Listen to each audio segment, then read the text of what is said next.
गेल्या 5 दिवसापासून मुंबईतील आझाद मैदानात आंदोलन करतात आणि त्यांच्या आंदोलनाला अखेर यश झालेलं आहे आणि त्यांच्या आंदोलनाला यश आल्यानंतर आज पुण्यातील मराठा क्रांती मोर्चाने मोठ्या प्रमाणावर या ठिकाणी जल्लोष केलेला पाहायला मिळतोय। फटाके फोडलेले आहेत, साखर वाटप झालेले आहे। आपण काही मराठा क्रांती मोर्चाच्या समन्वयाशी बोलणार आहोत। काय सांगाल आज मोठे यश मनोज जरांगे यांच्या या ठिकाणी 45 वर्ष मराठा समाज या कुणबीसाठी भांडत होता ते आज 45 वर्षानंतर हैदराबाद गॅझेटियर आणि सातारा गॅझेटियर आणि औंध गॅझेटियर हे सरकारने मान्य केलेले आहेत आणि आता आम्हाला हैदराबाद गॅझेटियरची मान्यता मिळून या ठिकाणी सातारा आणि औंधची देखील मान्यता 15 दिवसात मिळणार आहे। त्यामुळे आम्हाला खात्री आहे की मनोजदादा जरांगे पाटील यांच्या नेतृत्वाखाली खूप वर्षाची प्रतीक्षा पूर्ण झालेली आहे आणि मराठा समाजाला न्याय मिळालेला आहे।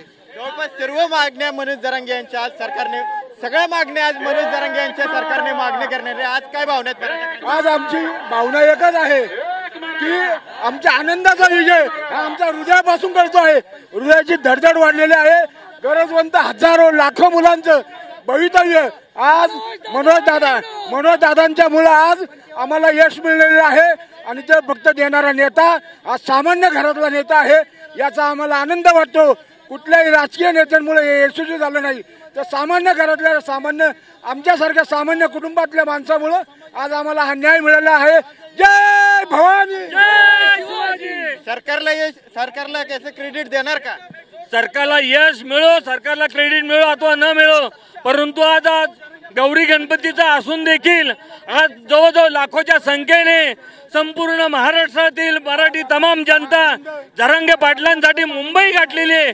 घरातले गणपती घरातल्या गौरव सोडून ते त्या ठिकाणी गेलेत आणि खरंच आज जरांगे पाटलांना आणि मराठी बांधवांना गणपती बाप्पा पावला आणि या सरकारला त्यांनी वटणीवरती आणण्याचं काम आज या गणपती बाप्पांनी केलं। म्हणून एकदा जरांगे पाटलांचा विजय असो। गेल्या 5 दिवस आंदोलन चालू होतं, मोठे हाल मराठा कार्यकर्त्यांचे झालेलं पाहायला मिळालं। आज अखेर त्यांचा जीआर निघतोय, मान्य मागण्या होत्या। जे काही कष्ट आणि जे काही त्रास मराठा बांधवांना 5 दिवस झाले त्या गोष्टीचं आज चीज झालं आणि मनोजदादा जरांगे यांनी जो संघर्ष केला आणि जो संघर्ष करायला आम्हाला शिकवला त्या गोष्टीचं आज चीज झालं आणि शासनाला गणपती बाप्पाने सुबुद्धी दिली त्या गोष्टीचा आज हा फळ आम्हाला मिळत आहे। मनोजदादा जरांगेंच्या रूपाने आज जे आम्हाला नेतृत्व मिळालं आहे त्या नेतृत्वामुळे आजचा हा विजय आहे। पण काय सांगाल, काय भावना आहेत तुमच्या? दादांनी उपोषणाला बसताना सांगितलं होतं की तुम्ही संयम पाळा आणि शांतता पाळा। आज सर्व मराठी समाजाने हा सर्व शांतता आणि संयम पाळल्यामुळेच हा आम्हाला विजय प्राप्त झालेला आहे। इथून पुढे उलट आमची सर्व समाजाची जबाबदारी वाढलेली आहे।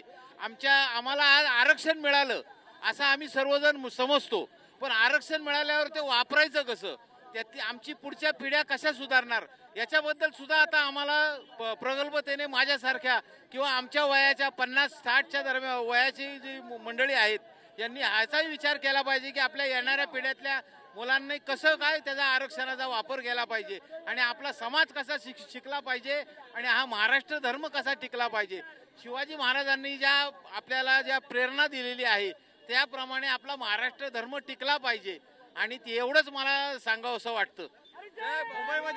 मुंबईमध्ये सुद्धा मोठा जल्लोष करण्यात येतोय, तुम्ही आता पुण्यात जल्लोष केलाय, काय आज जल्लोष गरजवंत मराठ्यांचा आहे। हा मुंबईला अख्ख्या महाराष्ट्रामध्ये हा जल्लोष होणार आणि त्याचे पडसाद अख्ख्या भारतात जाणार।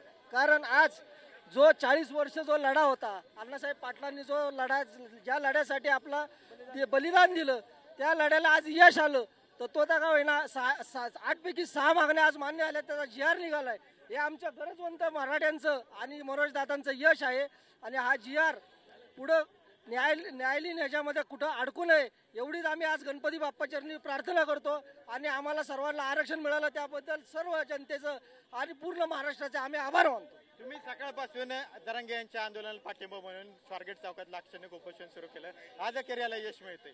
आज काय झालं होतं की काल काही बातम्यांमधून समाज माध्यमांमधून अशी अफवा किंवा काही जी पसरवली जात होती की उद्या तुम्हाला मुंबई खाली करायची, त्यामुळे प्रत्येक ठिकाणी आज प्राथमिक आम्ही पुण्यामध्ये सकाळपासून लाक्षणिक मराठा समाजातर्फे एक आंदोलन चालू केलं होतं की कुठल्याही परिस्थितीत आम्ही तिथं कुठलाही गोंधळ घालत नाहीत, सरकारला किंवा जनतेला त्रास देत नाहीत। आम्हाला आहे त्या परिस्थितीमध्ये कायद्याचं पालन करून आम्ही आंदोलन करतोय। आम्हाला यातून लवकर न्याय द्या, आम्ही मुंबई लवकर खाली करू, आम्हाला काय मुंबई जाम करण्याची हौस नाहीये। ते सरकारच्या माध्यमातून आंदोलकाच्या माध्यमातून हा आम्ही मेसेज दिला, तो कोर्टाच्या लक्षात आला असावा आणि कोर्टाने आम्हाला योग्य न्याय देण्याचे आदेश दिलेले असावेत, असा आमचा मराठा समाजाचा याच्यातून समज झालेला आहे. काल जी कोर्टापुढे मागणी मांडली होती, जे सरकारी वकिलांनी चुकीच्या गोष्टी मांडल्या होत्या आणि आमच्या समाजाची, मराठा समाजाची बाजू काही कमकुवत होती, त्या कमकुवत बाजूमुळं चुकीचे व्हिडिओ दाखवून आम्हाला आज या आंदोलनातून बाहेर पाठवण्याची तयारी झाली होती. परंतु महाराष्ट्रभर आज आंदोलन चालू झाले. एक दिवशी आज आमचं उपोषण होतं. आम्ही आज हे जाहीर पण केलं सकाळी की जर हे तिथून आम्हाला हलवलं आम्ही अख्खा महाराष्ट्रामध्ये उपोषण चालू करू आणि कुठल्याही परिस्थितीमध्ये आम्ही मुंबई सोडणार नाही. जे गेले ते तिथं राहतील आणि इथून पण आज आम्ही जाणार होतो. त्याच्यामुळं सरकारनं खरी आमची लक्षात आल्यामुळं सरकारने आमची जनतेची सगळ्यांची मागणी मान्य केली. आम्ही आनंदी आहोत आणि हीच मागणी आमची होती. आम्ही दुसरं काही मागत नव्हतो. गॅजेटमध्ये उल्लेख होता, या पुरावा पाहिजे होता. तुम्ही आधार मागत होता. 58 लाख नोंदी तुमच्या सरकारने काढून दिल्या होत्या. एवढा 58 लाखाचा नोंदी असताना सुद्धा आम्हाला 13 महिने पुढे का लावलं, हाही प्रश्न तरी पण उपस्थित राहतोच. समाजाला 13 महिन्यामध्ये आमचे काही विद्यार्थी शिक्षणापासून गेल्या आर्थिक शैक्षणिक वर्षामध्ये वंचित राहिले ना. त्यामुळं जर गेल्याच वर्षी तुम्ही पत्र दिलं होतं त्यावेळेस समाजाची फसवणूक झाली नसती तर कित्येक विद्यार्थी आज मोठ्या मोठ्या कॉलेजेसमध्ये इंजिनिअरिंगला याला सुद्धा लागले असते. त्या सुद्धा मुलांवरती आज दिल्यामुळं पाठीमागच्या वर्षामध्ये अन्याय झालाय हे सुद्धा त्या ह्याच्यातून समजून घेणं गरजेचं आहे. आणि हा दिवसेंदिवस उशीर होत होता म्हणून प्रत्येक समाजातला प्रत्येक घटक जागृत झाला होता. त्याच्यातून आज हे त्यांच्या लक्षात आलं की कुठल्याही परिस्थितीमध्ये समाज गोळ्या घातल्या तरी हटणार नाही. जसे मनोजदादा जरांगे म्हटले होते, मला गोळ्या घातल्या जीव घेतला तरी हलणार नाही, तसंच समाजाची पण भावना होती की आम्ही पण बलिदान जीव द्यायला तयार आहेत. कुठल्याही परिस्थितीत मुंबई सोडणार नाही. आम्ही कायदा सुव्यवस्था मोडणार नाही पण मुंबई सोडणार नाही आणि आरक्षण घेतल्याशिवाय हलणार नाही. त्याचसाठीच आम्ही पुण्यामध्ये मराठा महासंघाच्या वतीने सर्व मराठा समाजाच्या वतीने इथं मराठा क्रांती मोर्चा म्हणजे इतर संघटनांनी सुद्धा इथं येऊन समाजाला पाठिंबा दिला आणि ही मागणी रास्त आहे. त्या संघटनांनी सुद्धा इथं त्यांचं मनोगत व्यक्त केलं. त्यामुळं ह्या सगळ्या गोष्टीचा आजचा परिणाम या आमच्या आंदोलनाचा जागोजागी महाराष्ट्रभर चालू असणाऱ्यांचा सरकारच्या लक्षात आला आणि जे आमचं आंदोलन गुंडाळण्याचा प्रयत्न चालू होता तो यशस्वी करता आला नाही.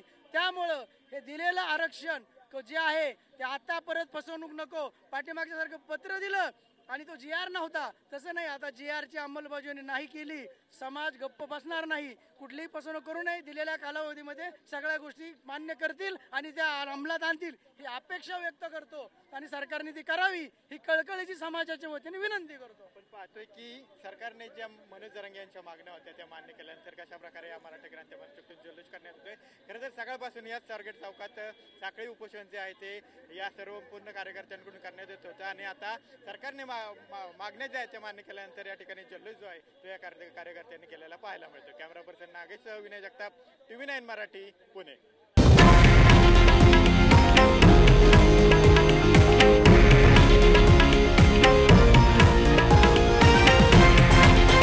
हे आहे देशातील नंबर 1 न्यूज नेटवर्क आणि आपण पाहत आहात TV9 मराठी, एकमेव.